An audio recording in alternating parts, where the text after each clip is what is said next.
Normand Génois, vous êtes un poète enraciné ici à Saint-Raymond. On se retrouve aujourd'hui pour notre entrevue en face de la maison Plamondon.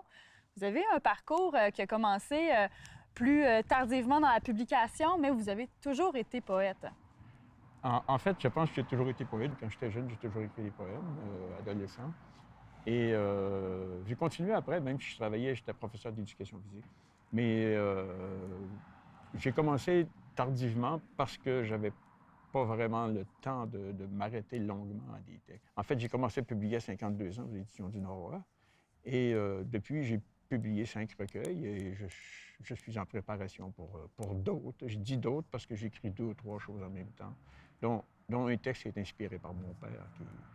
Je reviens souvent à mon père. J'ai un peu fait un mythe avec mon père.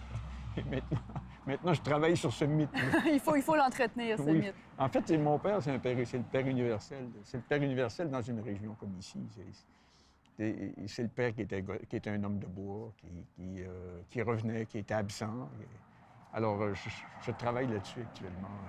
Donc, les inspirations pour l'écriture se trouvent vraiment enracinées dans la région ici ou plutôt dans le mode de vie? Pourtant, moi, j'ai habité des grandes villes. J'ai habité Québec, j'ai habité New York, j'ai habité Paris. Mais je reviens toujours à la forêt quand j'ai besoin de... Je reviens toujours à l'être humain par rapport à la nature, par rapport à la forêt, la rivière, le ciel. Le ciel qui est très important, on n'y pense jamais, mais dans notre vie, le ciel est continuellement là. Et donc, je cherche toujours comment l'humain peut s'intégrer là-dedans, mais comment la nature s'intègre dans l'humain aussi. Et en tout cas, c'est la relation entre les deux. Je suis toujours dans la relation entre les deux. Homme et nature. Il y a d'ailleurs un recueil que vous avez écrit avec Jean Désy qui s'appelle Bras du Nord, très ancré à Saint-Raymond ou avec la vallée. Bref, est-ce que vous avez écrit ça en lien avec la vallée du Bras du Nord? Oui, on a écrit ça en lien vous étiez là-bas, avec la vallée du Bras du Nord parce que tous les deux, on a beaucoup canoté cette rivière-là. Alors, on s'est dit, on fait un recueil qui descend la rivière en canot. Et effectivement, notre recueil fait ça. On a l'idée pour d'autres choses encore, mais en fait, pour moi, c'est un recueil important parce que Jean Désy est un ami personnel, un ami très près, de qui on est très près. On dit toujours qu'on est comme 2 frères poètes de bois.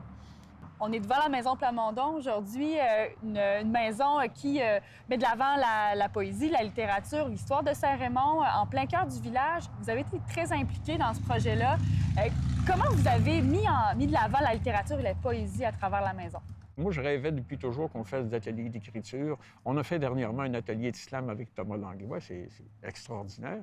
Et puis, on manque de place pour les ateliers d'écriture. Alors, moi, je rêvais que les gens qui rêvent d'écrire, qui rêvent de lire, on va peut-être un jour partir un club de lecture, que les gens qui rêvent d'écrire, de lire, puissent avoir une place où ça rassembler aussi.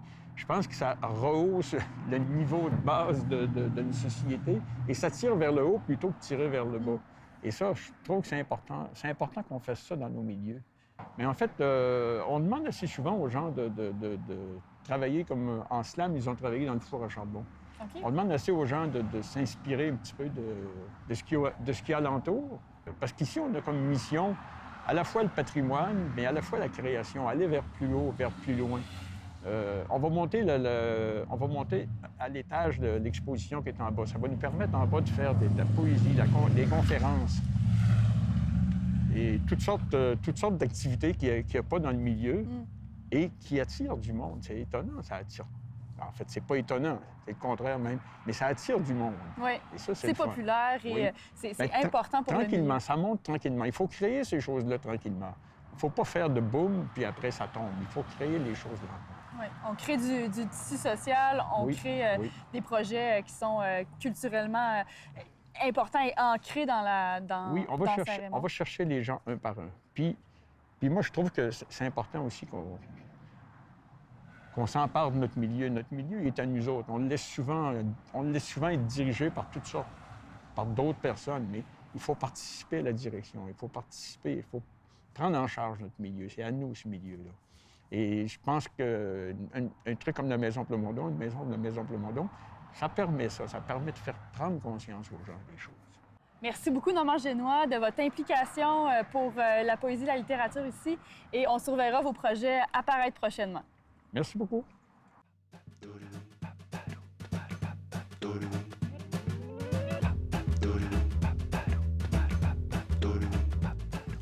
La ruralité inspire les poètes depuis longtemps, et ça a été le cas de Jean-Yves Fréchette. C'est ici, le 10 octobre 1982, qu'il réalise un projet de poésie complètement débridé dans ses champs de Saint-Ubalde. Agrotexte est à l'époque le plus long texte labouré au monde. Une sculpture textuelle et agricole de près d'1 kilomètre de long qui a été réalisée en collaboration avec la coopérative agricole de Saint-Ubalde. On oublie souvent que la fête de l'Action de grâce célèbre la récolte et les labours. Elle a pris dans une petite campagne québécoise l'air d'une performance agrico-artistique sans précédent. Pour saluer la venue de l'automne, Jean-Yves Fréchette élabore une programmation complètement éclatée où l'art performance se conjugue avec les labours et l'écriture. Pendant la fin de semaine, une pièce de théâtre précède un atelier d'information sur comment ajuster sa charrue pour en tirer un maximum d'efficacité.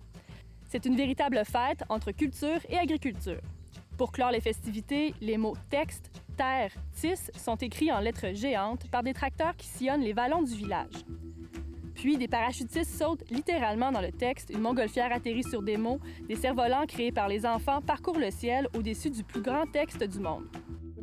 Et le dernier mot, me semble-t-il, est assez important parce qu'il y a une référence à la fois au travail ici des hommes qui, dans les champs, tissent du texte, mais aussi traditionnellement dans la structure culturelle agricole québécoise, les femmes qui tissaient aussi sur le métier. L'écriture n'avait pas intégré le fait qu'on avait peut-être envoyé des gens sur la Lune. Il me semblait qu'il fallait changer de dimension. Et c'est peut-être ce que les laboureurs de Saint-Ubalde ont voulu dire d'abord, qu'il ne suffisait plus d'écrire sur une feuille 8,5 par 11. Il s'agissait peut-être d'avoir une feuille qui aurait peut-être 1 mille de long et 2 arpents de large.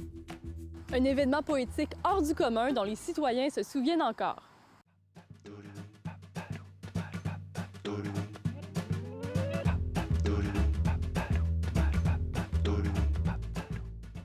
Guillaume Barry, tu es un poète fermier et là, on est sur ta terre, la terre de Terra Sativa avec tes collègues sur laquelle tu travailles depuis 15 ans. Tu fais des paniers bio et tu fais pas juste ça, tu es aussi un poète sur ta terre, mais avant aussi de l'avoir. Comment ça a commencé cette aventure de poésie? L'aventure de la poésie, il va falloir que je résume de façon succincte parce que ça commence avec le sens de la beauté, l'éveil de la sens de la beauté, tout simplement. La poésie, c'est quelque chose qui accompagne ma vie avant même le pressentiment agricole ou quoi que ce soit. Mon héros d'adolescence, c'est Cyrano de Bergerac. Quand j'étais jeune, fait que ça peut donner une idée. Une fois que j'ai terminé mon secondaire puis qu'on m'a demandé qu'est-ce que je voulais faire puis que j'avais le choix, je suis allé en littérature. Après 1 an et demi, j'ai réalisé que c'est pas dans les classes que j'ai envie que ça se passe. Mais le goût du beau par les mots m'a toujours accompagné. Ça a fait partie du mécanisme de purge de mon organisme de toujours écrire ce que je ressentais de différentes façons. Au début, de façon plus de façon figurée, d'essayer d'écrire les choses telles qu'elles sont puis réaliser qu'il y avait un pressentiment de quelque chose, une partie de la beauté qui s'atteignait juste dans une évocation qui nécessitait pas nécessairement le mot précis, mais peut-être justement la formule. Donc, la poésie s'est imposée comme une façon de vivre comme telle, puis elle s'est juxtaposée à tout ce que j'ai fait, dont l'agriculture depuis. Oui, c'est ça. Donc, c'est vraiment au quotidien que tu écris, que tu vis la poésie. Les choses vont par phase. Là. Il y a longtemps, plus jeune, j'écrivais des poèmes régulièrement, un peu comme je tenais un journal. Maintenant, étant plus occupé par l'entrepreneuriat et la parentalité, entre autres choses, ce mécanisme d'écriture-là a changé un peu, mais bon, j'écris des poèmes de temps en temps, je travaille sur des œuvres long, moyen, court, j'ai commis quelques trucs par-ci, par-là. Puis j'écris en saison agricole pour La Ferme ici, le journal de La Ferme qui s'appelle Le Mange-Patate là, depuis 15 ans, dans le fond, qui est, veut pas, inscrit dans le rythme de la vie agricole, maraîchère, pas mal la seule chose que je peux me permettre d'écrire en saison. En saison, ben oui, parce que pour y être abonné moi-même à vos paniers, j'ai découvert le Mange-Patate dès mon arrivée en campagne ici. Puis c'est vraiment super parce que Merci.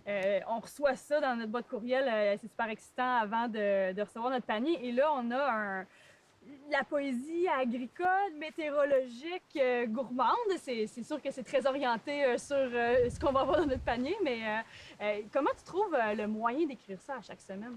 Bien, le moyen, c'est la formule de La Ferme qui me le donne. Autant que l'inspiration pour cet outil-là vient du travail d'équipe. Aujourd'hui, on parle du mâche-patate, mais le mâche-patate, il parle des légumes que tout le monde produit ici en équipe à Terra. Ici, là, le fait que je sois capable de le faire, c'est que je suis inscrit dans un travail d'équipe. Donc, on fait des paniers 2 fois par semaine, les mardis et les jeudis. Le lundi et le mardi, c'est des journées qui tournent autour des paniers du mardi, mercredi, jeudi ensuite. Bref. J'écris le mâche-patate en partie le lundi soir, le lundi soir, des fois lundi nuit. Et je refais une dernière correction, ajout, modification. Ensuite, le mardi midi, dépendamment de ce qu'on a récolté le matin, puis ce qui se prépare à prendre le chemin des paniers. Donc ça, c'est l'écriture. À la base, la ferme a besoin d'un outil de communication. On veut envoyer aux gens le contenu de leur panier, des suggestions, des recettes pour les choses soit répétitives, soit moins habituelles. Je veux dire, il faudrait l'écrire de toute façon, ce truc-là. Donner des nouvelles de la ferme, on trouve que ça fait partie du rôle de fermier de famille, l'investissement, la réciprocité qu'on a dans le beau contact qu'on a avec notre clientèle. Donc, partant de cette nécessité-là, et du fait que quand je cherche à écrire quelque chose, ça sonne, semble-t-il, poétique. La poésie est pas mal plus dans les gens qui la reçoivent, les gens qui reçoivent, que dans l'émetteur nécessairement aussi. Donc, des fois, je me fais dire « Ah, j'aime donc votre poésie », puis je cherche qu'est-ce que j'ai écrit, quoi que ce soit, mais c'est dans la formulation, mâche-patate, bon, des fois, ça va être plus poétique, d'autres fois plus ironique, plus humoristique, mais c'est écrit un peu dans l'urgence du moment à chaque fois. Oui, puis c'est une façon d'écrire qui est pas... on n'est pas dans un livre de recettes de Ricardo, c'est sûr que c'est pas mal plus excitant. Ricardo peut être très excitant, mais ça l'est pas mal quelques coches de plus. Oui, je dirais que c'est plus raffiné peut-être ce que tu fais avec le mâche-patate. Chacun nos qualités, effectivement. Oui, écoute, puis tu disais que ce projet-là est dès le début de la ferme que tu voulais faire le mâche-patate. Ça a pris d'autres formes? Le mâche-patate comme tel, ça a été essentiellement toujours la forme d'un peu de nouvelles et description du panier avec des recettes jazzées. Mais les premières années, en plus, j'ai écrit un roman sur plusieurs épisodes là, qui était écrit dans la même urgence là, que je commençais. Puis à bout de 7-8 épisodes, je me disais, OK, il faut que je commence à penser comment je vais rapper ça. Ça s'appelait les aventures agricoles d'Arable Santerre. Et j'ai fait 4 saisons, puis après ça, ça suffisait. C'est déjà une bonne charge d'écrire le mâche-patate. Même si plus le temps avance, plus avec 15 ans de gisement de texte pour parler de légumes qui, somme toute, parfois deviennent répétitifs, comme les mots qui les nomment, je peux puiser dans ce que j'ai déjà écrit pour m'inspirer puis l'actualiser. Ça aide un peu plus. Oui, c'est ça. Mais c'est une forme d'écriture. Le reste de l'année, je vais travailler sur d'autres types d'écriture qui amènent énormément de révision. Le travail d'écriture, c'est souvent retravailler, puis c'est difficile de se satisfaire de quelque chose. C'est en soi un défi d'arriver à une version finie de quelque chose. Le rythme du mâche-patate donne une certaine liberté dans la contrainte qui est, à un moment donné, il faut juste que ça sorte puis que ça parte tel quel. Il n'y a pas beaucoup de retravail qu'on peut faire, même si Noémie fait la révision à chaque semaine de façon impeccable de l'orthographe, de ma grammaire et de mon bon goût.